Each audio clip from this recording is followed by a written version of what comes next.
जब लग गुरु मिले न साचा, तब लग गुरु करो 10 पांचा। क्या गुरु बदल सकते हैं? क्या गुरु बदलने से पाप लगता है? आध्यात्म के इस मैदान में आखिर सही गुरु कौन है?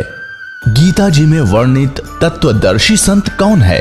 इन सभी प्रश्नों के उत्तर जानने के लिए अवश्य सुनिए जगत गुरु तत्वदर्शी संत रामपाल जी महाराज के मंगल प्रवचन। पुण्यात्मा, इस दास के वचन आपको सारे उठ पटांग से लगेंगे एक बार तो, लेकिन धैर्य से सुनते रहना। प्रमाण देखोगे गदगद हो जाओगे, दांतों तो उंगली दबाओगे कि बैठा बैठा दिया हमारे आचार्य और शंकराचार्यों ने सारा गलत ज्ञान सुना के। कख भी नहीं पता इन आचार्यों शंकराचार्यों, हमारे हिंदू धर्म के गुरुओं को आज तक, ऋषि में ऋषियों को सतयुग से लेकर आज तक इनको कख भी पता नहीं वेदों और गीता का। अब आपको दिखाते हैं श्रीमद् भगवत गीता, इसके अध्याय नंबर 2 का, अध्याय नंबर 2 श्रीमद् भगवत गीता श्लोक नंबर 12। न तो ऐसा ही है कि मैं किसी काल में नहीं था, अथवा तू नहीं था, अथवा ये राजा लोग नहीं थे,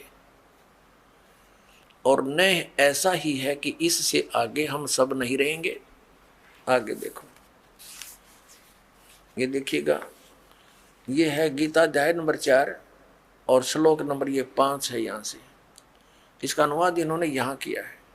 हे परंतम अर्जुन, मेरे और तेरे बहुत से जन्म हो चुके हैं, उन सबको तू नहीं जानता, मैं जानता हूं। फिर यहां 9वें में क्या कहा कि ये 9वां श्लोक है 4थे अध्याय का। हे अर्जुन, मेरे जन्म और कर्म दिव्य अर्थात अलौकिक हैं। अब यहां क्या बताया है? अध्याय नंबर 2 के श्लोक नंबर 17 में कहा कि अर्जुन, नाश रहित तो उसको जान जिससे संपूर्ण जगत व्याप्त है। इस अविनाशी का विनाश करने में कोई भी समर्थ नहीं है। यानी गीता ज्ञान दाता से अन्य है कोई जो वास्तव में अविनाशी है। गीता जी अध्याय नंबर 15 के श्लोक नंबर 1 से 4 और 16-17 में इन 3 प्रभुओं की जानकारी, 3 पुरुषों की। अब पहले आपको अध्याय नंबर 10 का श्लोक नंबर 2 दिखाते हैं। ये देखिएगा, अध्याय नंबर 10 श्रीमद् भगवद गीता अध्याय 10 और श्लोक 2 में मेरी उत्पत्ति को,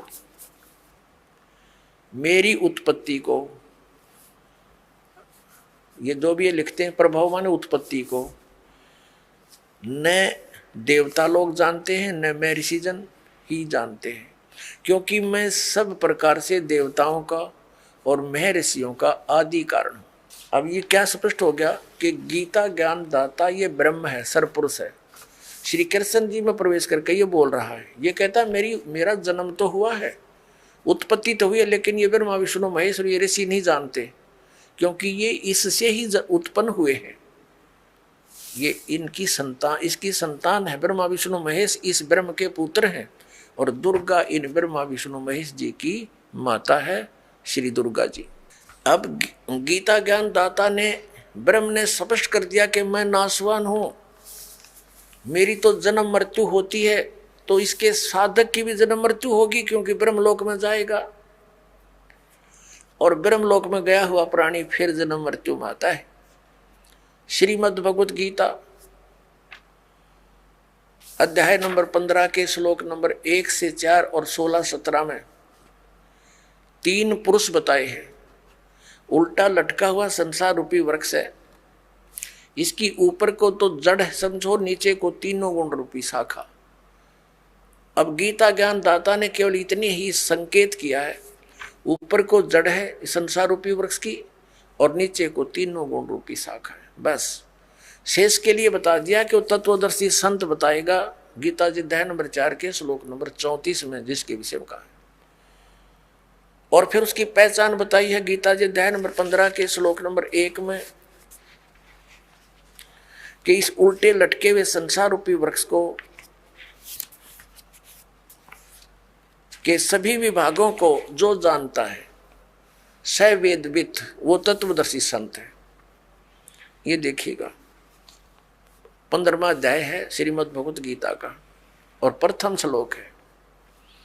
इसमें लिखा है कि ऊर्ध्व मूलम, ऊपर को मूल, अधः शाखम, नीचे को शाखा, अश्वत्थम प्राहु अव्यम। ये पीपल का, संसार रूपी पीपल का वृक्ष अविनाशी कहा है। छंदासी यस्य पर्णानि, इसके पत्ते आदि, शाखा आदि सभी इसके छंद हैं, विभाग हैं। ये तम वेद, जो उन सभी विभागों को जानता है, स वेदवित, वो वेद के तात्पर्य से को जानने वाला है, वो तत्वदर्शी संत है। इनका अनुवाद पढ़िए। आदि पुरुष परमेश्वर रूप मूल वाले, यानी संसार रूपी वृक्ष। पहले आप जी ये देखेंगे, ये संसार रूपी वृक्ष है। ऊर्ध्व मूलम, ऊपर को तो जड़ है, ऊर्ध्व मूलम, ऊपर को तो जड़ है और नीचे को ये शाखा है। ये एक संसार रूपी वृक्ष है। ये एक संसार रूपी वृक्ष जानो। अब ऊर्ध्व मूलम अधः शाखम, और जो संत इसके सभी विभागों को बता देगा वह तत्वदर्शी संत है। परमेश्वर ने 600 वर्ष पहले बताया था। अब समझो ये पेड़ है जो पृथ्वी से बाहर नजर आता है, इसको पेड़ बोलते हैं। तो परमात्मा कबीर जी स्वयं तत्वदर्शी संत की भूमिका करने आते हैं, सहशरीर आते हैं, जैसा कि वेदों में प्रमाण है।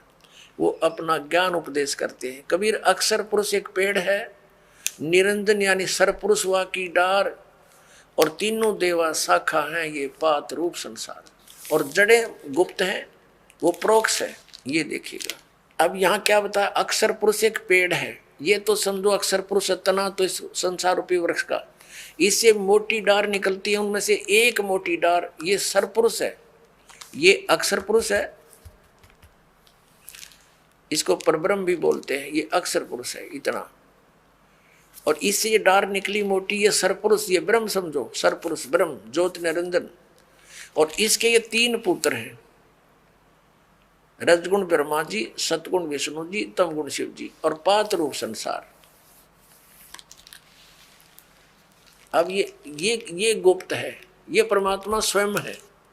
अब हम पढ़ेंगे श्रीमद् भगवत गीता अध्याय नंबर 15 के श्लोक नंबर 1 से 4 और 16, 17। इनमें कंसेप्ट क्लियर होगा। देखिएगा, ये 15वां अध्याय ये आपने पढ़ लिया। प्रथम मंत्र, प्रथम श्लोक, ऊर्ध्व मूलम, जड़ तो ऊपर को, नीचे न शाखा। ये संसार रूपी पीपल का वृक्ष, अविनाशी वृक्ष समझो। छंदासी यस्य पर्णानि, यानी जड़ें, शाखा, पत्ते आदि इसके विभाग हैं। और ये तम वेद, जो उसको जानता है, स वेदवित, आदि पुरुष परमेश्वर मूल वाले। इन्होंने अधः शाखा का अर्थ गलत किया है, ब्रह्मा रूप मुख्य शाखा कर दिया। नहीं, ये देखो दूसरे श्लोक में 2 बार अधः शब्द है, इसका यहाँ अर्थ किया इन्होंने। अधः माने नीचे, अधः माने नीचे, स्पष्ट है। अधः माने नीचे, अधः माने नीचे। तो यहाँ भी अधः ही लिखना था, ये इनको ज्ञान नहीं था, इसलिए विचलित हो जाते थे। ऊर्ध्व मूलम अधः शाखम, ऊपर ने जड़ और नीचे को शाखा वाला। यह संसार रूपी पीपल के वृक्ष को अविनाशी कहते हैं। वेद जिसके पत्ते कहे गए हैं, उस संसार वृक्ष को जो पुरुष, जो व्यक्ति मूल सही तत्व से जानता है, जड़ से लेकर सभी भागों को तत्व से जानता है, सही जानता है, स वेदवित, वह वेद के तात्पर्य को जानने वाला है, अर्थात वो तत्वदर्शी संत है। जिसके विषय में चौथे अध्याय के 34वें श्लोक में कहा है कि तत्वदर्शी संत के पास जाकर परमात्म तत्व के ज्ञान को समझ, उसके बाद जो वो कहे उस तरह करने से फिर वो प्राणी कभी लौट कर संसार में नहीं आते, उनकी जन्म मृत्यु सदा के लिए समाप्त हो जाती है। 15वें अध्याय के 1 से लेकर 4 तक का ये सारांश है।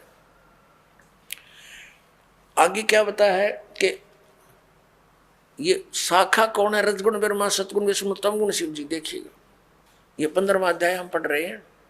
हमने एक श्लोक क्लियर कर लिया। अब दूसरा, इसमें लिखा है कि उस संसार वृक्ष की तीनों गुण रूप, तीनों गुण रूप ये शाखा, ये विषय भोग रूप, विषय पर वाला, विषय विकारों वाली, ये तो देव मनुष्य रखिए तीनों नाम लिखा है, ये शाखा है। अधः माने नीचे, ऊर्ध्व माने ऊपर फैली हुई है। मनुष्य लोक में कर्मों के अनुसार बांधने वाली भी ये मूलानी यानी मुख्य कारण है। नीचे और ऊपर फैली हुई है, सब जगह नहीं, केवल नीचे और ऊपर। अब यहाँ ये कंसेप्ट क्लियर करना पड़ेगा। अब ये स्पष्ट करना पड़ेगा कि रजगुण ब्रह्मा जी, सतगुण विष्णु जी, तमगुण शिव जी है। इसके लिए देखिएगा मार्कंडेय पुराण। ये मार्कंडेय पुराण, और ये कहाँ से प्रकाशित है? गीता प्रेस गोरखपुर से। प्रकाशक है, मुद्रक हैं गीता प्रेस गोरखपुर, गोविंद वन कार्यालय कोलकाता का संस्थान। इसके 122-23 पृष्ठ पर दिखाते हैं आपको। ये देखिएगा, ये संक्षिप्त मार्कंडेय पुराण पृष्ठ 122 से हम प्रारंभ करेंगे। यहाँ लिखा है कि मार्कंडेय जी बोले, मार्कंडेय जी ज्ञान दे रहे हैं। अब हम 123 पर आ जाते हैं। 123 पर यहाँ आ गया, रजोगुण प्रधान ब्रह्मा, तमोगुण प्रधान रुद्र और सत्व प्रधान विश्व पालक विष्णु है। यही 3 देवता है और यही 3 गुण है। अपने आत्माओं, ये हमारे धर्म गुरु आचार्य शंकराचार्य, मंडलेश्वर, इनमें से कुछ एक तो ठीक बताते हैं। जैसे इनसे कोई प्रश्न करता है कि क्या रजगुण ब्रह्मा, सतगुण विष्णु, तमगुण शिव जी हैं, जो बिल्कुल निष्पक्ष हैं, वो तो सही कह देते हैं कि हाँ बिल्कुल शास्त्रों में ऐसा ही लिखा है। और जो चतुरता दिखाते हैं, अपनी अज्ञानता का प्रतीक देते हैं, वो कहते हैं नहीं, ब्रह्मा विष्णु महेश कोई जड़ थोड़े ही है, और गुण तो जड़ है, लेकिन ये गुणी है, गुण नहीं है, गुणातीत है। बता अकल है इनमें। जैसे मिर्च है और मिर्च का गुण है मुंह जलाना। अब कोई नो कहे क्या मिर्च जो है मुंह जलाती है? वो कहे नहीं नहीं, मिर्च मुंह थोड़ा जलाती है, वो तो गुणी है, वो गुणों से रहित है। और मिर्च में गुण तो वही है, मुंह फूकने वाला। तो ऐसे ही ये चतुरता दिखाते हैं, क्योंकि इनका उद्देश्य ही जनता को भ्रमित करके अपना उल्लू सीधा रखना है। इनको जनता से कोई लेना देना नहीं, ऐसे व्यक्तियों को। लेकिन कुछ अच्छे भी हैं जो सच्चाई भी बताते हैं कि शास्त्रों में ऐसा ही लिखा है, और शास्त्र आपके रूबरू और कराते हैं। ये देखिएगा श्रीमद् देवी भागवत हिंदी टीका सहित भाग 1, इसमें संस्कृत भी साथ में है। अथ देवी भागवतम सभाष टीकम सहमात्यम। अब खेमरा श्री कृष्ण दास प्रकाशन मुंबई, खेमरा श्री कृष्ण दास प्रकाशन मुंबई। अब इसके 3रे स्कंद पर हम आगे हैं। अथ श्रीमद् देवी भागवते भाषा टीका युक्ते 3य स्कंद प्रारंभते। इसके 3रे स्कंद के 11वें पृष्ठ पर हम पढ़ेंगे। ये 11वां पृष्ठ है, ये 5वां अध्याय है, इसका 8वां श्लोक है। भगवान शंकर अपनी माता दुर्गा से कह रहे, हे मातर, हे माता, यदि हमारे ऊपर सदा आप दया युक्त हो तो हमको तमोगुण में किस प्रकार प्रदान किया है? ब्रह्मा रजोगुण और हरि सतोगुण युक्त किए हैं। फिर संस्कृत देखो, ये संस्कृत भी पढ़ेंगे हम, क्योंकि अब हम शिक्षित हैं।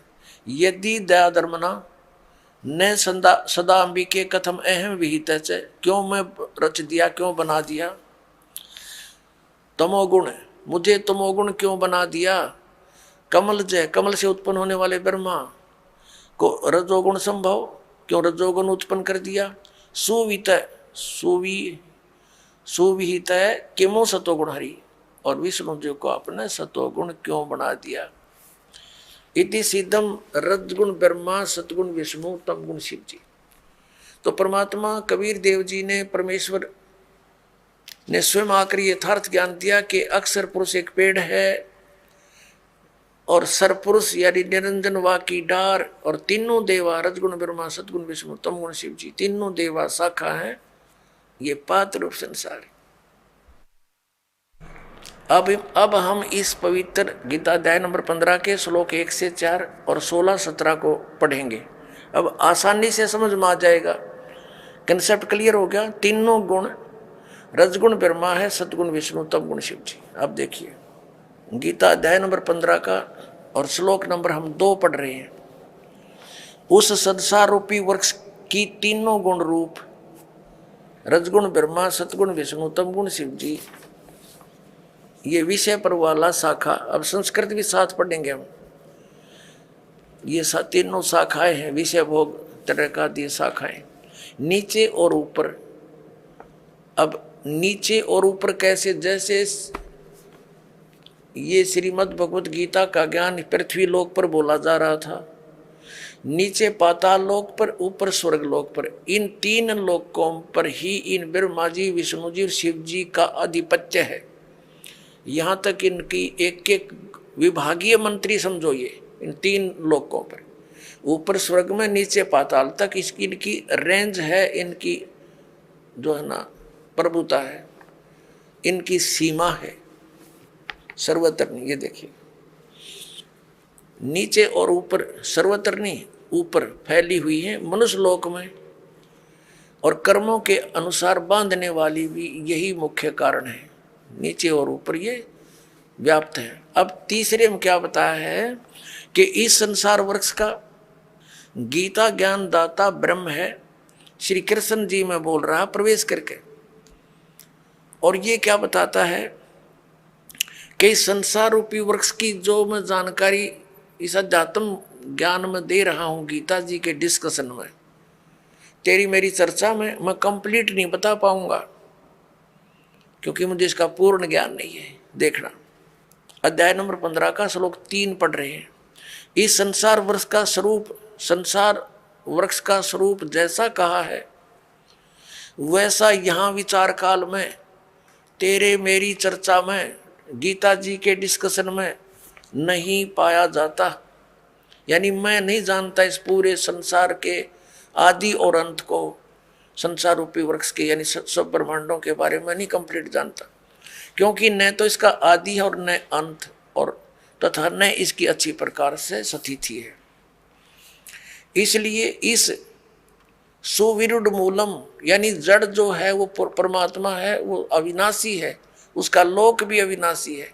अति दृढ़ मूल वाले यानी इस अविनाशी मूल वाले संसार रूपी पीपल के वृक्ष को, दृढ़ेन माने दृढ़, असंग शस्त्रेण का अर्थ इन्होंने कर दिया वैराग रूप शस्त्र द्वारा नहीं, तत्व ज्ञान रूपी शस्त्र द्वारा काट कर यानी अच्छी तरह समझ कर। अब चौथे में क्या कहा है, 15वें अध्याय का 4था श्लोक। उसके पश्चात उस परम पद रूप परमेश्वर को भली भांति खोजना चाहिए, जिसमें गए हुए पुरुष फिर लौटकर संसार में नहीं आते, और जिस परमेश्वर से इस पुरातन संसार रूपी वृक्ष की परिवर्ती विस्तार को प्राप्त हुई है, उसी आदि पुरुष नारायण यानी परम अक्षर ब्रह्म की शरण में मैं हूं। इस प्रकार दृढ़ निश्चय करके उस परमेश्वर का ही मनन और निधि ध्यान करना चाहिए। अब इसमें क्या स्पष्ट हो गया कि गीता ज्ञान दाता कहता है कि मैं कंप्लीट नॉलेज नहीं रखता, और तत्वदर्शी संतों के पास जाकर उनको समझ, उसके पश्चात परमेश्वर के उस परम पद की खोज करनी चाहिए, जहां जाने के बाद साधक लौटकर फिर कभी संसार में नहीं आते, यानी उनका पूर्ण मोक्ष होता। गीता ज्ञान दाता अपनी स्थिति स्पष्ट करते हुए गीता अध्याय नंबर 2 के श्लोक 12 में, गीता जी अध्याय नंबर 4 के श्लोक 5 और 9 में, गीता अध्याय नंबर 10 के श्लोक नंबर 2 में स्पष्ट करता है कि अर्जुन तेरे और मेरे बहुत जन्म हो चुके हैं, तू नहीं जानता मैं जानता। इससे सिद्ध है कि ये तो नासवान है, स्पष्ट हुआ। और ये भी स्पष्ट हुआ कि ब्रह्म है जो गीता जी बोल रहा, श्री कृष्ण जी में इसका ओम नाम है। ओम नाम के जाप से ब्रह्मलोक प्राप्ति होती है। ब्रह्मलोक में गए हुए प्राणी भी जन्म मृत्यु में ही रहते हैं। तो ये ब्रह्म की साधना से भी मोक्ष प्राप्त नहीं हो सकता, वो स्थान प्राप्त नहीं हो सकता जहां जाने के बाद साधक कभी लौटकर संसार में नहीं आते। वो कौन है? वो परम अक्षर ब्रह्म की साधना करने से। जैसे गीता जी अध्याय नंबर 4 के श्लोक नंबर 25 से लेकर 30 तक गीता ज्ञानदाता ने कहा है, कोई तो देवताओं की पूजा करता है, कोई केवल तीक्ष्ण व्रत रखता है, जैसे इन अहिंसावादी व्रत रखता है, जैसे मुंह पर पट्टी बांध कर नंगे पैरों घूमना, और कुछ स्वाध्याय ही करते हैं, जैसे गीता जी का नित्य पाठ कर लेना, वेदों का अध्ययन करते रहना। कोई प्राणायाम करता है, कोई केवल हवन यज्ञ ही करते हैं, और सभी अपनी साधनाओं को पाप नाशक जानते हैं। यदि उनको ये पता चल जाए कि ये पाप नाशक नहीं है तो सब कोई ना करे उनको। ये साधक उसी समय तक उस साधना को कर रहा है जब कोई इसका पता नहीं कि सही नहीं है, तब छोड़ देगा उसी दिन। तो इसके लिए बताया कि चौथे अध्याय के 32वें श्लोक में कि इस प्रकार की जो 25 से लेकर और 30 तक जिन श्लोकों में जानकारी दी है, इस प्रकार की बहुत सारे धार्मिक यज्ञों की, धार्मिक अनुष्ठानों की जानकारी सच्चिदानंद घन ब्रह्म की वाणी में विस्तार से कही गई है। अब सच्चिदानंद ब्रह्म की वाणी, क्योंकि वो परमात्मा सतलोक से चलकर आता है, अपने मुख कमल से उपदेश देता है, ज्ञान सुनाता है, वो सूक्ष्म वेद होता है, वो तत्व ज्ञान होता है। वो तत्व ज्ञान है, उसके अंदर बहुत विस्तार के साथ ये अध्यात्म मार्ग बताया गया है, अध्यात्म ज्ञान कहा गया है। अब देखिएगा अध्याय नंबर 4 पर ले चलते हैं आपको। पहले थोड़ा सा श्रीमद् भगवद गीता अध्याय नंबर 4 और श्लोक नंबर 25 में, दूसरे योगीजन देवताओं का पूजन रूप यज्ञ मन धार्मिक अनुष्ठान भली भांति किया करते हैं, पर उपासते यानी पूजन करते हैं, और अन्य योगीजन ब्रह्म साधना करते हैं, इसका यह अर्थ है। और 26 में कहा कि अन्य योगीजन श्रोत्र आदि समस्त इंद्रियों को संयम रूप अग्नि में हवन किया करते हैं, दूसरे शब्द आदि करते रहते हैं। ये समस्त विषयों को इंद्रिय रूप यज्ञ अग्नि में हवन किया करते हैं। 27 में लिखा है कि दूसरे योगीजन संपूर्ण क्रियाओं, इंद्रियों की संपूर्ण क्रियाओं और प्राणों की समस्त क्रियाओं को ज्ञान से प्रकाशित आत्म संयम रूप अग्नि में हवन किया करते हैं, यानी कुछ तो अपने इंद्रियों को ही संयम करने में लगे रहते हैं। 28 में कहा है कि कई पुरुष द्रव्य संबंधी यज्ञ करते हैं, यानी कि तब भंडारे कर दिए, कांबड़ बांट दिए हैं, कोई मंदिर बनवा दिया, इस तरह करते रहते हैं, और कुछ तपस्या करते रहते हैं। तो कहने का भाव ये है कि अब हम 32 पर आते हैं, अपने मतलब की बात लेते हैं। ये गीता अध्याय नंबर 4 के श्लोक नंबर 32 में क्या कहा है? इसमें क्या है कि एवं बहुविधा यज्ञा वितता ब्रह्मणे मुखे, ये ब्रह्मणे शब्द लिखा है, यह इन्होंने अनुवाद गलत कर दिया। कर्मजान विदितान सर्वान एवं ज्ञातवा विमोक्ष से। इस प्रकार और भी बहुत तरह के यज्ञ माने धार्मिक अनुष्ठान ब्रह्मणे मुखे, इन्होंने वेद की वाणी में कर दिया, ये गलत कर दिया। यहां देखिएगा अध्याय नंबर 17 के और श्लोक नंबर 23 में यही ब्रह्मणे शब्द है इसके अंदर। श्रीमद् भगवद गीता अध्याय नंबर 17 का श्रीमद् भगवद गीता और श्लोक नंबर 23 में ओम तत्सत इति निर्देश है ब्रह्मणे तिर्विध समर्थ है ब्राह्मणा तेन वेदा च यज्ञा च विहिता पुरा। इसका अनुवाद इन्होंने किया कि ओम ओम तत् तत् सत सत, ओम तत्सत ऐसे ही है। 3 प्रकार का ब्रह्मणे माने सच्चिदानंद घन ब्रह्म का नाम कहा है। ब्रह्मणे का अर्थ सच्चिदानंद घन ब्रह्म समझो। अब यहाँ आ जाते हम फिर गीता जी के 4थे अध्याय के, हम फिर 32वें श्लोक में आते हैं। 32वें श्लोक में। अब ये ब्रह्म ने जो मुख्य लिखा है इन्होंने यहाँ गलत अनुवाद कर दिया।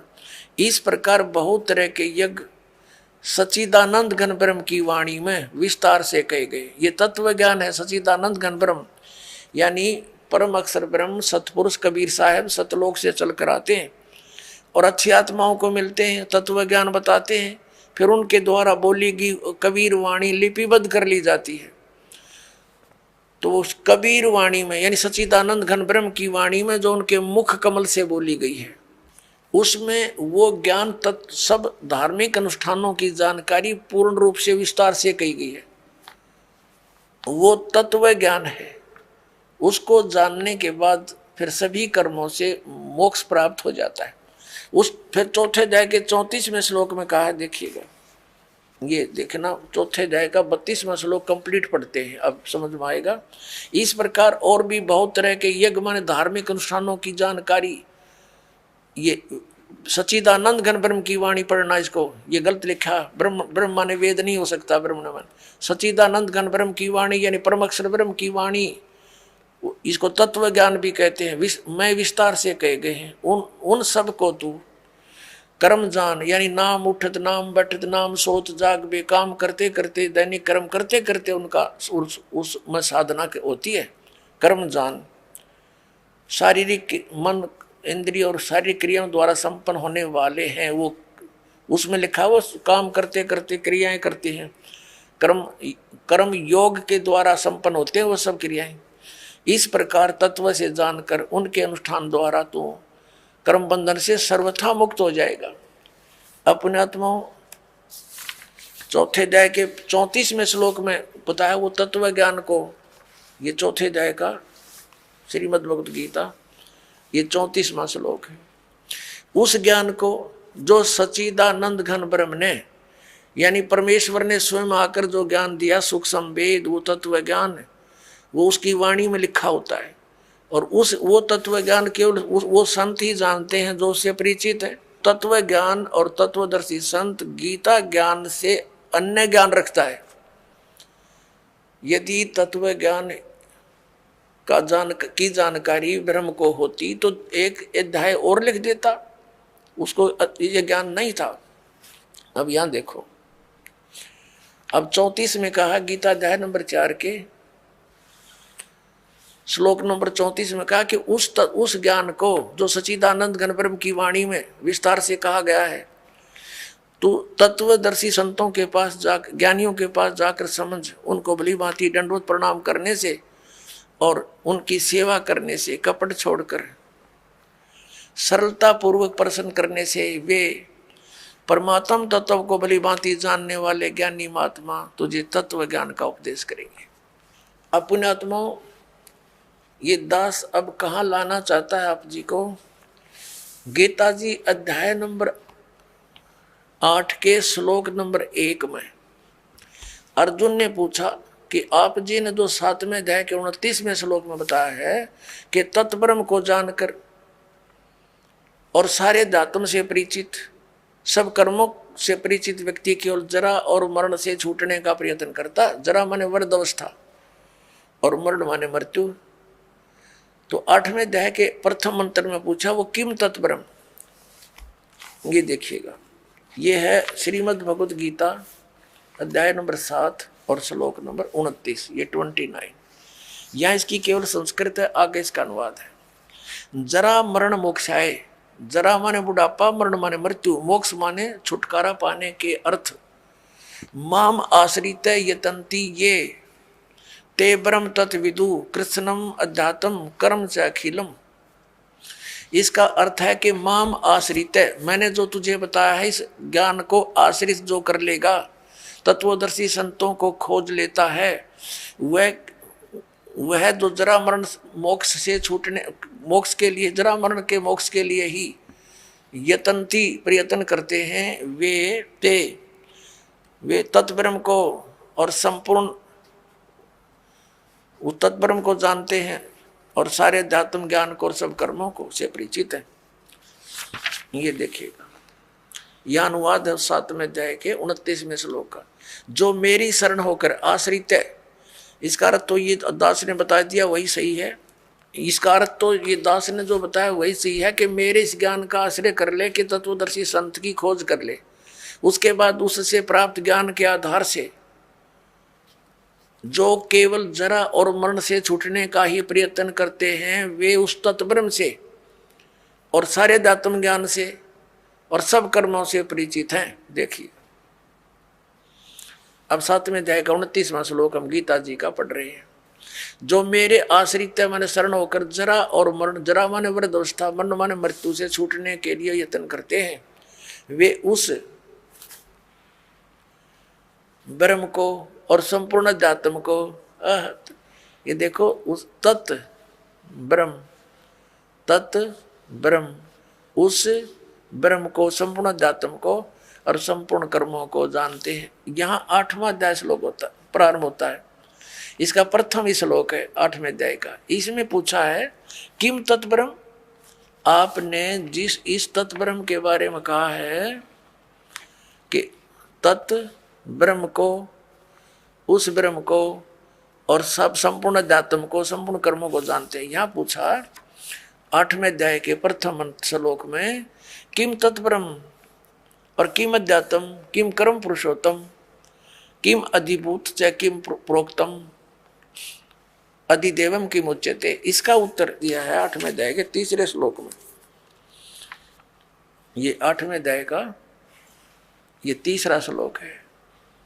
वह परम अक्षर ब्रह्म है, परम अक्षर ब्रह्म है। 3 श्लोक में उत्तर दिया। अपना आत्माओं, अब हम आते हैं गीता जी अध्याय नंबर 15 के श्लोक नंबर 16 और 17 पे। इससे सारा कंसेप्ट जो दास करना चाहा था क्लियर हो जाएगा। ये देखिएगा, ये गीता अध्याय नंबर 15 और यहाँ ये 16वां श्लोक है। इसमें 2 पुरुष बताए हैं, दिव्यम दुओ इमौ पुरुषौ, 2 पुरुष, 2 प्रभु, 2 स्वामी, एक सर और एक अक्षर। इसको सर पुरुष कहो। इस दोनों पुरुषों को यहाँ लगा सकते हैं, सर पुरुष और अक्षर पुरुष। और यहाँ इनका अनुवाद, इनका अनुवाद देखते हैं। इस संसार में नासवान और अविनाशी भी ये 2 प्रकार के पुरुष माने प्रभु, पुरुष माने स्वामी, भगवान कहे हैं। और सब प्राणियों के शरीर नासवान है और जीवात्मा अविनाशी कहा जाता है।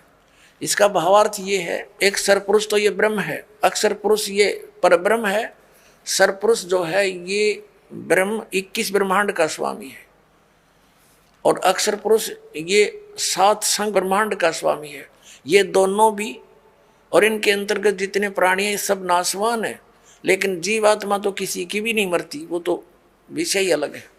अब ये स्पष्ट कर दिया, ये तो दोनों नासवान है, सरपुरुष भी और अक्षर पुरुष भी। भले ही अक्षर माने अविनाशी होता है, लेकिन इसकी बहुत ज़्यादा लंबी आयु है, जिस कारण से इसको अक्षर कह रहे हैं, लेकिन ये वास्तव में अविनाशी नहीं है।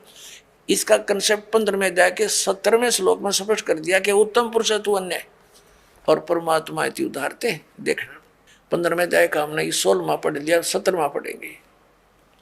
उत्तम पुरुष तू अन्य परमात्मा इति उदाहरते, यह लोग तरम आविश्य विभर्ति अवय ईश्वर है।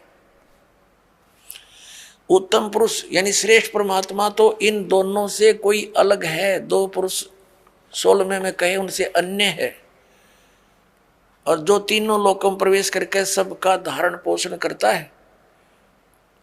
अविनाशी परमेश्वर परमात्मा इस प्रकार कहा गया है। अपने आत्माओं, अभी आपने उल्टा लटका हुआ संसार रूपी वृक्ष देखा, ये देखिएगा, ये उल्टा लटका हुआ संसार रूपी वृक्ष है, और इसके ऊपर न जड़ नीचे को 3 गुण रूपी शाखा है।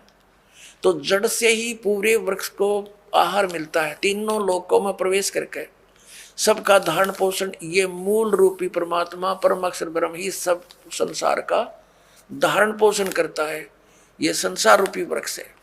संसार रूपी वृक्ष की जो मूल है परम अक्षर ब्रह्म, ये देखो श्रीमद् भगवत गीता अध्याय नंबर हम 15 का और श्लोक नंबर हम ये 17वां पढ़ रहे हैं। उत्तम पुरुष तु अन्य परमात्मा इति उदाहरते, उत्तम पुरुष यानी श्रेष्ठ परमात्मा प्रभु तो कोई और है, इन ऊपर वाले से दोनों से 16 वर्णित से अलग है, और उसी को परमात्मा कहा जाता है। यह लोक त्रयम अविषय विवर्ती, जो तीनों लोकों में प्रवेश करके सबका धारण पोषण करता है, वो वास्तव में अविनाशी भगवान है, वो अविनाशी परमात्मा। ये देखिए, उत्तम पुरुष है तो अन्य परमात्मा, उत्तम पुरुष तो पुरुषोत्तम, उत्तम पुरुष यानी पुरुषोत्तम सही भगवान तो कोई और ही है, जो तीनों लोक को प्रवेश करके और सबका धारण पोषण करता, वो है अविनाशी परमात्मा। वास्तव में अपने आत्मा जो दास निष्कर्ष निकालना चाह रहा अब निकल रहा है। अब जो प्रसंग चला था कि विष्णु जी तो कह रहे हैं मैं दुर्गा से ऊपर किसी को नहीं मानता, मेरे आध्यात्मिक ज्ञान के जितना मुझे है, मेरे ज्ञान में दुर्गा से ऊपर कोई भगवान नहीं। विष्णु जी कह रहे मैं दुर्गा की भक्ति करता रहता हूँ, और हमारे आचार्य शंकराचार्य कहते हैं ये अपने स्वरूप की भक्ति करते हैं, ये किसी की भक्ति नहीं करते। कोई कह कुछ राम की भक्ति करता है, राम श्री शंकर की करता है, ये इनकी दंत कथा लोकवेद था। अब दुर्गा जी ने स्पष्ट कर दिया, वो कहती है ब्रह्म की पूजा करो, मेरी पूजा भी छोड़ दो, उसका ओम नाम है, ओम नाम के जाप से ब्रह्म लोक प्राप्ति होगी। गीता जी ने स्पष्ट कर दिया कि गीता ज्ञानदाता ब्रह्म है, उसका एक ओम अक्षर है, उसकी साधना करने वाला ब्रह्मलोक में जाता है। ब्रह्मलोक में गए हुए प्राणी फिर जन्म मृत्यु में आते हैं, ये सथाई मोक्ष नहीं।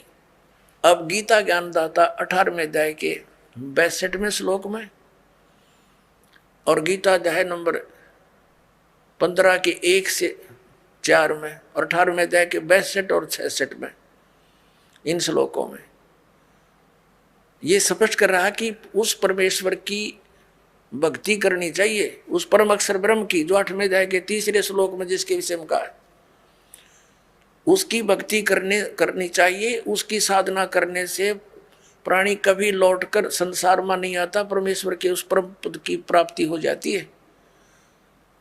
और गीता जी अध्याय नंबर 18 के श्लोक नंबर 62 में कहा कि तू सर्वभाव से उस परमेश्वर की शरण में जा, उसकी कृपा से तू परम शांति को और सनातन परम धाम को प्राप्त होगा, यानी फिर कभी जन्म मृत्यु नहीं होगी। अपनी इसने स्पष्ट कर दी, तेरी और मेरी जन्म मृत्यु सदा बनी रहेगी।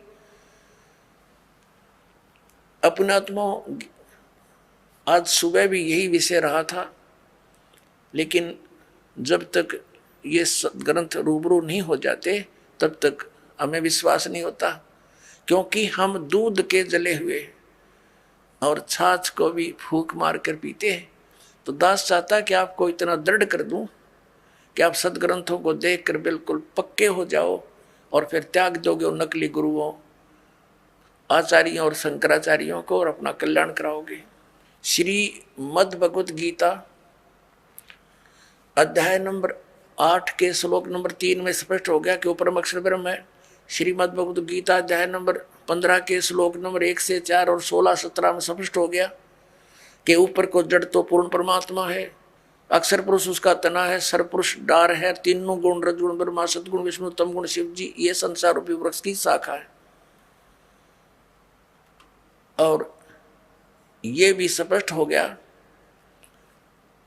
कि सबका धारण पोषण करने वाला और वास्तव में अविनाशी परमात्मा परम अक्षर पुरुष है, परम अक्षर ब्रह्म है। अब गीता अध्याय नंबर 8 के श्लोक नंबर 5 में और 7 में गीता ज्ञानदाता अपनी साधना के लिए कहता मेरी भक्ति कर। उसके लिए मंत्र इसने बता दिया 8वें अध्याय के 13वें श्लोक में कि मेरा एक ओम अक्षर है, नथिंग एल्स, और मेरी भक्ति करनी है तो ओम अक्षर है तो मुझे प्राप्त होगा, लेकिन युद्ध करना पड़ेगा। और परम अक्षर ब्रह्म की शरण में जाना है, उसकी भक्ति करनी है तो उसका मंत्र बता दिया 17वें अध्याय के 23वें श्लोक में, ओम तत्सत इति निर्देश है ब्रह्मण त्रिविध समर्थ है। ब्रह्मण माने उस परम अक्षर ब्रह्म के पाने की उसकी भक्ति का केवल ओम तत्सत इन 3 मंत्र के जाप का सिमरण करने का, 3 प्रकार से सिमरण करने का आदेश है, निर्देश। निर्देश माने फाइनल फैसला, नथिंग एल्स। तो उसकी साधना करने से तो वो 8वें अध्याय के 8, 9, 10 श्लोक में कहा कि उसकी भक्ति करेगा तो उस परमात्मा को, परम अक्षर ब्रह्म को प्राप्त होगा। जब उसकी साधना करने से वहां प्राणी चला जाता, जहां जाने के बाद फिर लौटकर संसार में नहीं आते। और ये हमारे अज्ञानी आचार्य शंकराचार्य, तत्वज्ञानहीन प्राणी मंडलेश्वर, ये कहते हैं हमारे धर्मगुरु कि श्री कृष्ण जी अपने बारे में कह रहे। हर इसमें कंसेप्ट क्लियर कर रखा है, दो परमात्मा नारे नारे, तीन बोले हैं, तीन बताए हैं, लेकिन दो का ही अधिक रोल है, क्योंकि हम सरपुरुष के लोक में रहते हैं और परम अक्षर ब्रह्म के लोक में हमने जाना है। उसकी साधना है, लेकिन बीच में एक थोड़ा सा इंटरफेरेंस है इसकी अक्षर पुरुष के, इसके साथ संग ब्रह्मंडों से हमने पार कर होना है। उसके लिए इसका ये ओम तो ये सीधा ही मंत्र है ब्रह्म का, तत् ये सांकेतिक है अक्षर पुरुष का, और सत भी सांकेतिक है परम अक्षर पुरुष परम अक्षर ब्रह्म का। तो इन तीन मंत्रों के साधना से हम यहाँ से पूर्ण मोक्ष प्राप्त करके उस लोक में चले जाएंगे, जहाँ जाने के बाद साधक फिर कभी लौट कर नहीं आता। तो ये इस पूरी श्रीमद् भगवत गीता का निष्कर्ष आपके सामने।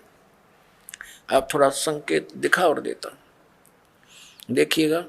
गीता अध्याय नंबर 8 का हमने यहाँ तक पढ़ लिया था कि वो परम अक्षर ब्रह्म है। ये तीसरे श्लोक में वह परम अक्षर ब्रह्म है जो गीता ज्ञान दाता से अन्य है।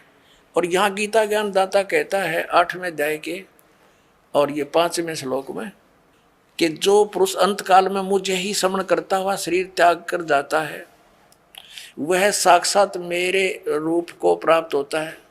साक्षात रूप नहीं, मद भावम याति, मेरे वाले भाव में को प्राप्त होता है, इसमें कोई संशय नहीं।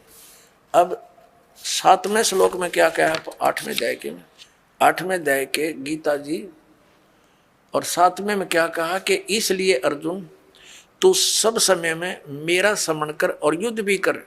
युद्ध तो करना पड़ेगा, मेरी शरण में रहेगा तो,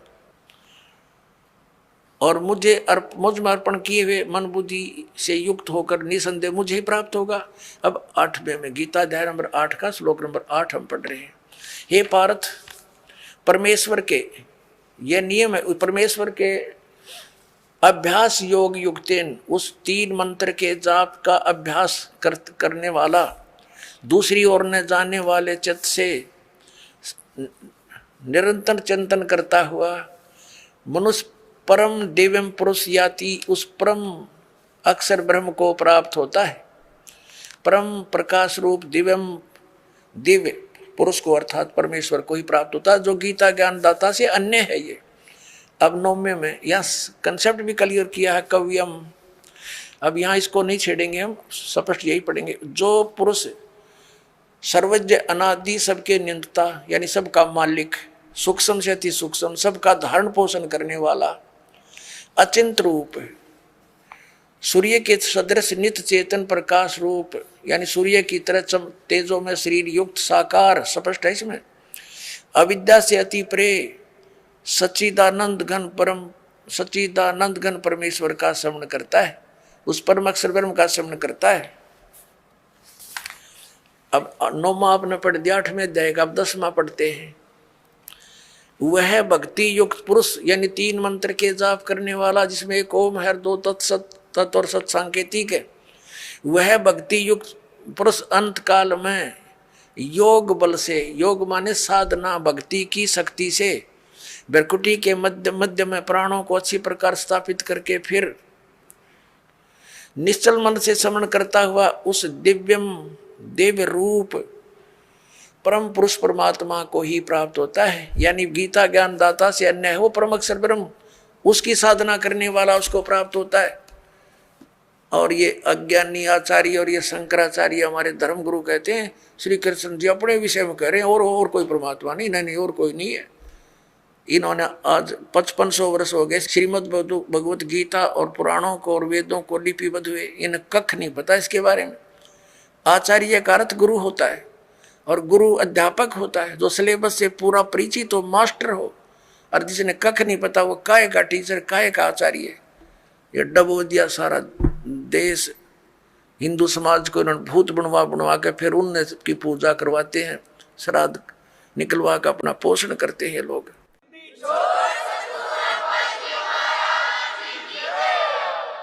अपने आत्माओं, ये तो कंसेप्ट क्लियर हुआ कि श्रीमद् भगवत गीता अध्याय नंबर 18 के श्लोक नंबर 62 में और 66 में गीता ज्ञानदाता ब्रह्म है, सरपुरुष है, अपने से अन्य उस परम अक्षर ब्रह्म की शरण में जाने को कहता है। वो परम अक्षर ब्रह्म कौन है, ये दास बताओगा। वो कबीर साहब है, वो काशी के अंदर धानक रूप में, जुल्हे रूप में आया था, जिसको एक कवि कह करके हमने उनका इतिहास बंद कर रखा था। ये परम अक्षर ब्रह्म है। उन्होंने 600 वर्ष पहले वो ज्ञान दिया था जो आज हमारे सदग्रंथों में विद्यमान है। और ये हमारे आचार्य और शंकराचार्य श्री शंकर देव श्री विष्णु जी को अजन्मा, अजरो अमर, इनके कोई माता पिता नहीं बताते। और पुराणों के अंदर इनके इतिहास में लिखा कि इनके माता पिता हैं, इनकी जन्म मृत्यु होती है, और इनको ये भगवान बताते हैं। शिव पुराण के अंदर लिखा कि तुम ब्रह्मा और विष्णु, तुम भगवान नहीं हो, तुमने अपने आप को भगवान मान लिया। अब पुणात्माओं, प्रसंग ये चला था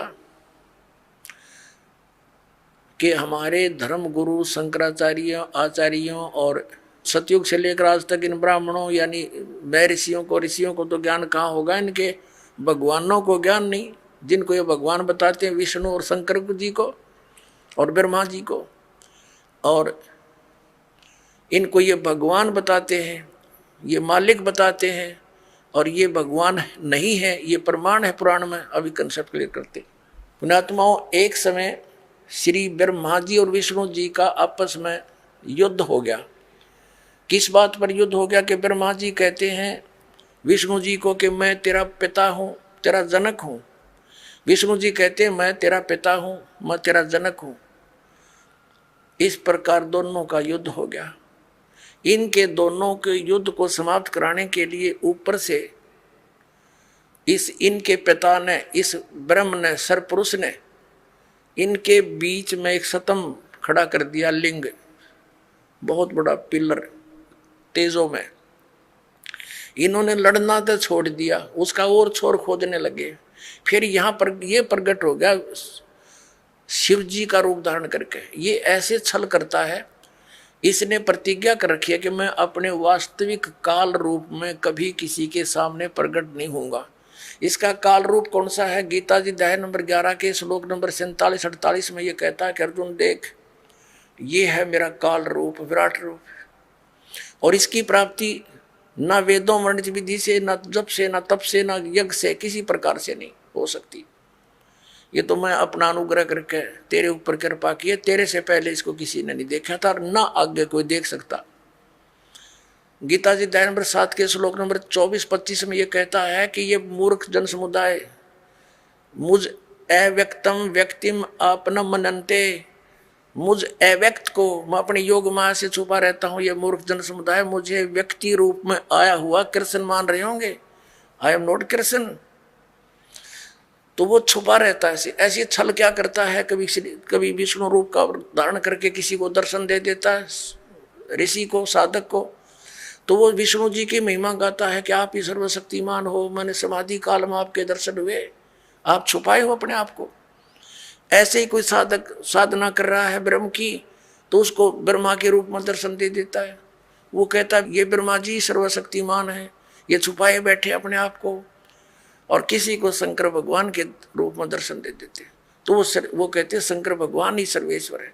तो इस प्रकार ये भ्रम फैला रखा था इस काल भगवान ने, और इसी के आधार से श्री ब्रह्मा जी श्री विष्णु जी को भ्रम हो गया कि मैं सृष्टि रचना पालन करने वाला, ब्रह्मा जी का मैं उत्पत्ति करने वाला। विष्णु जी को ये था कि तू मेरी नाभि कमल से उत्पन्न हुआ। ब्रह्मा जी कहते हैं मैं सारी सृष्टि का उत्पन्न करने वाला हूँ, मैं प्रजापिता हूँ। इन दोनों का युद्ध हो गया। तो तब ये आके खड़ा हो गया उनके पास, और उनसे क्या कहता है कि तुमने अज्ञानता से अपने आप को ईश मान लिया, भगवान मान लिया, यू आर नॉट गॉड।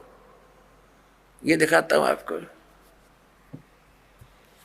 ये देखिएगा श्री शिव महापुराण हिंदी टीका सहित भाग 1। ये श्री शिव महापुराण, इसके कौन है लेखक?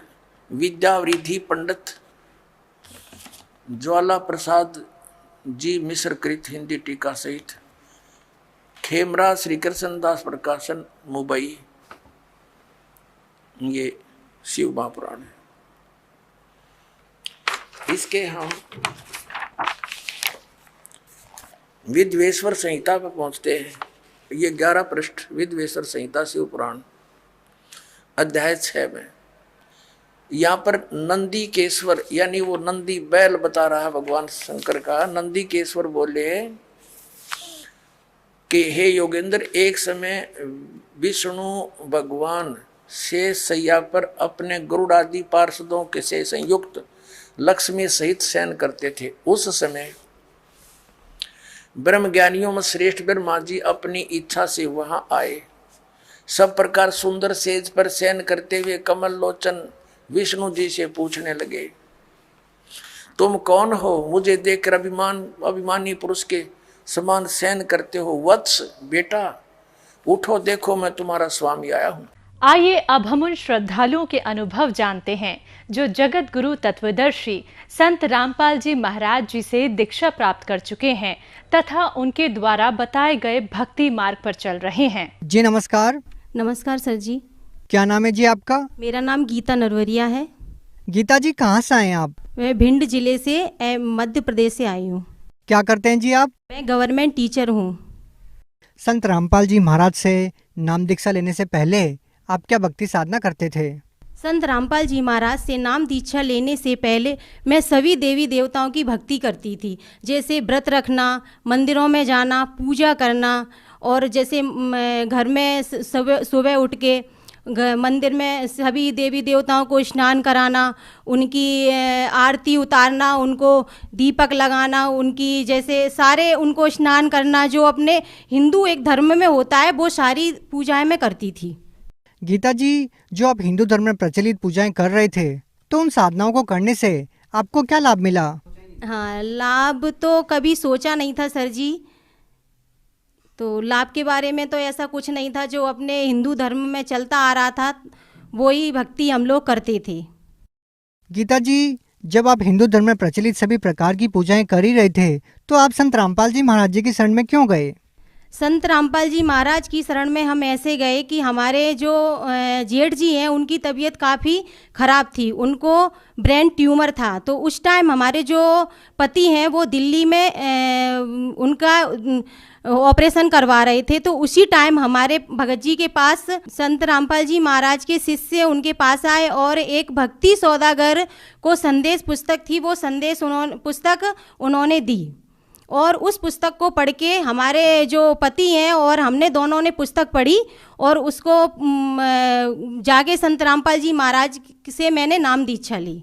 गीता जी, जैसा कि आपने बताया कि आपने भक्ति सौदागर को संदेश पुस्तक पढ़ी और आपने संत रामपाल जी महाराज जी से नाम दीक्षा ली, तो ऐसा आपने उस पुस्तक में क्या पढ़ा कि जिससे प्रभावित होके आपने संत रामपाल जी महाराज जी से नाम दीक्षा ले ली? जी, पहले हम सोचते थे कि इस दुनिया में हम आए हैं, हमारा जन्म भी होता है और मृत्यु होती है, तो ऐसा क्यों, कैसा, कहाँ है वो भगवान जो हमारे ये सारे रोग दूर करेगा।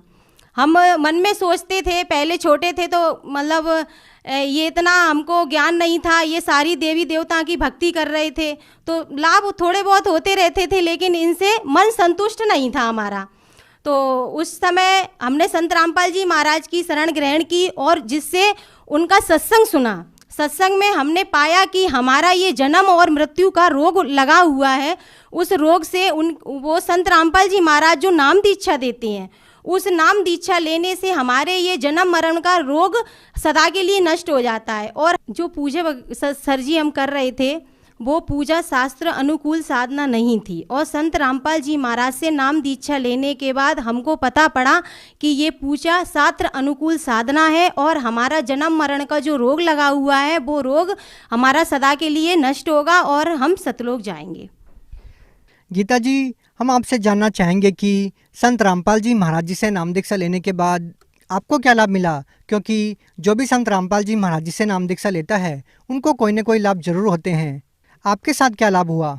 लाभ तो काफ़ी मिले सर जी। एक बार स्कूल जा रहे थे तो हम स्कूटी से थे, तो हल्का सा पानी डला था रास्ते में, तो हमारी स्कूटी फिसल गई और हम वहाँ से मतलब गिरने से हमारे कोई चोट नहीं आई। हम वहीं खड़े के खड़े रह गए और स्कूटी दूरी पे जाके फिसल के बहुत दूरी पे गिर गई। सर जी हमारे पति नशा भी करते थे, सिगरेट भी पीते थे, लेकिन संत रामपाल जी महाराज की दया से जिस दिन से हमने नाम लिया सारा नशा छूट गया। सर जी संत रामपाल जी महाराज जी से नाम दीक्षा लेने के पहले हमारे हस्बैंड जो थे वो उनके पास कोई भी बेरोजगार थे, कोई काम धंधा नहीं था, जिसके कारण उन संत रामपाल जी महाराज से नाम दीक्षा लेने से उन्हें हमें सारे लाभ मिले और अपना खुद का कॉलेज भगवान संत रामपाल जी महाराज ने हमें खुलवा दिया। सर जी मेरे को लाभ काफ़ी हुए। हमारे जो जेठ जी का ऑपरेशन हुआ था ब्रेन ट्यूमर का, 3री स्टेज पे वो पहुंच गए थे। डॉक्टरों ने मना कर दिया था कि कुछ भी हो सकता है, इनकी याददाश्त भी जा सकती है, एक हाथ में पैरालाइसिस भी मार सकता है, लेकिन संत रामपाल जी महाराज की दया से आज वो बिल्कुल स्वच्छ हैं और उनने भी नाम दीक्षा ले रखी है। सर एक और लाभ हुआ, हमारे जो पति है ना उनको सुबह 4 बजे कबीर परमेश्वर के रूप में संत रामपाल जी महाराज ने आके साक्षात दर्शन दिए 4 बजे। बोले हमारे जो पति थे उनको विश्वास नहीं हो रहा था, 2 साल हो गए कि बोले नहीं मेरे को विश्वास नहीं हो रहा, कि सभी ग्रंथों में उनने देखा, मिलान किया, संत रामपाल जी महाराज के सत्संग सुने, तब उन्हें जाके कबीर परमेश्वर ने आशीर्वाद दिया। बोला बेटा तेरे को विश्वास नहीं हो रहा कि ये पूर्ण परमेश्वर धरती पे आए हुए हैं संत रामपाल जी महाराज के रूप में, इनसे नाम दीक्षा लो और अपना कल्याण करवाओ। इतने सारे लाभ हमें संत रामपाल जी महाराज की कृपा से हुए भगत जी। गीता जी आप खुद एक टीचर हैं, आपने बताया कि संत रामपाल जी महाराज से नाम दीक्षा लेने के बाद आपकी आर्थिक स्थिति ठीक हो गई। तो आज का जो पढ़ा लिखा समाज है वो इन बातों में विश्वास नहीं करता कि किसी संत के आशीर्वाद से या मंत्रों के जाप से इस तरह के लाभ का होना, वो विश्वास नहीं करते। तो आप उन लोगों को कैसे विश्वास दिलाएंगे? जो आज का पढ़ा लिखा समाज है वो भौतिक शिक्षा ग्रहण की है, आध्यात्मिक शिक्षा की ओर कभी उनका ध्यान ही नहीं गया, जबकि संत रामपाल जी महाराज हमें आध्यात्मिक की ओर ले जा रहे हैं और हमें शास्त्र अनुकूल साधना बता रहे हैं, जिस साधना से करने से हमारा जन्म और मृत्यु का रोग सदा के लिए खत्म हो जाएगा। जो हमारे जीवन में जो कष्ट आते हैं ना वो भी सारे खत्म हो जाएंगे। हमारे घर में जैसे लड़ाई झगड़ा करना, आए दिन मतलब किसी को सताना, हम पहले झूठ बोलते थे, सताते थे, लेकिन अब ऐसा नहीं है। संत रामपाल जी की जब से हमने दीक्षा ग्रहण की है उस दिन से आज हमें लाभ ही लाभ प्राप्त हुए हैं। आप एक टीचर हैं और एक टीचर होने के नाते आप भगत समाज को क्या संदेश देना चाहते हैं?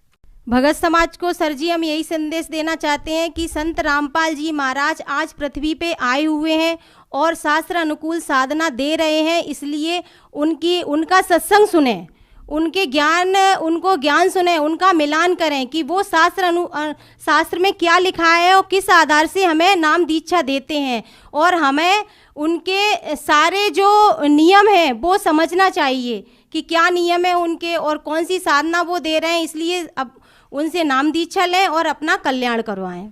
जो व्यक्ति संत रामपाल जी महाराज जी से नाम दीक्षा लेना चाहते हैं वो नाम दीक्षा कैसे ले सकते हैं? संत रामपाल जी महाराज जी के सत्संग कई टीवी चैनलों पे जो सत्संग आता है उसके नीचे पीली पट्टी चलती है, उस पे नंबर लिखे हुए हैं, आप उन नंबर को कांटेक्ट करिए और नाम दीक्षा ले लीजिए। जी बहुत बहुत धन्यवाद। सत साहिब।